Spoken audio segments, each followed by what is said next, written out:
With the rising cost of living and housing prices, more Americans are choosing to call the suburbs their home.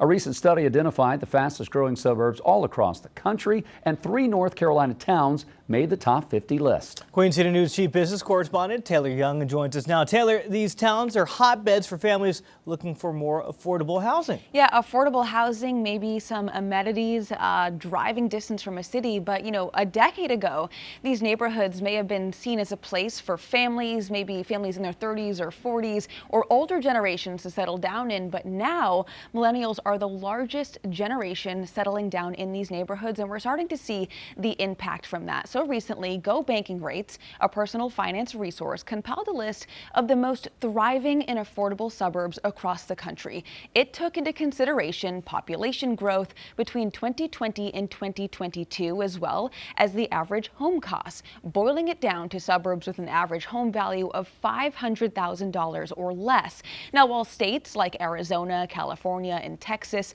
had the most towns on the list, North Carolina had 3, including the top fastest growing suburb in the country. Now, here's a breakdown of those 3. First was Concord, coming in the 30th spot with a near 12% population growth over 2 years and an average home value of $383,000. And the 15th spot is Clayton, North Carolina, which is in the eastern part of the state with a near 16% population growth and average home price of $372,000. And coming in at number 1 is Mooresville with a whopping 30% population growth between 2020 and 2022. It has an average home value of $480,000, and it should be no surprise that Mooresville is also considered the fastest growing town in the state of North Carolina. So go Mooresville. How about that? Yeah, go North Carolina. 3 cities on that list. Now, while I would like to think people are moving here so that they can watch Queen City News on a more regular basis.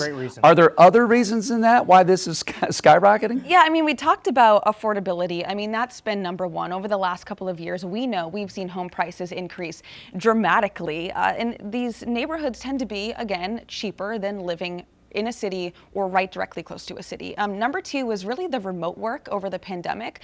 A lot of families kind of migrated outward. They were able to do that, and a lot of them have stayed there. Now, between 2010 and 2020, we saw the number of people living in suburbs increase by 10%. And we are seeing these neighborhoods like Mooresville, Clayton, and even towns like Gastonia. They're adapting to this migration of people. We've seen more construction. We've seen more housing developments. We've seen entertainment districts. I mentioned Gastonia. The Fuse district. I went there a couple of years ago, and they were building up this entire entertainment district to attract more people and give people something to do when they're there. So I think that there is a mind shift of suburbs in America, and more people are enjoying them and moving to them. Seemingly working, right? Yeah, it absolutely is. Go Mooresville and the rest of North Carolina. Taylor, thank you very much.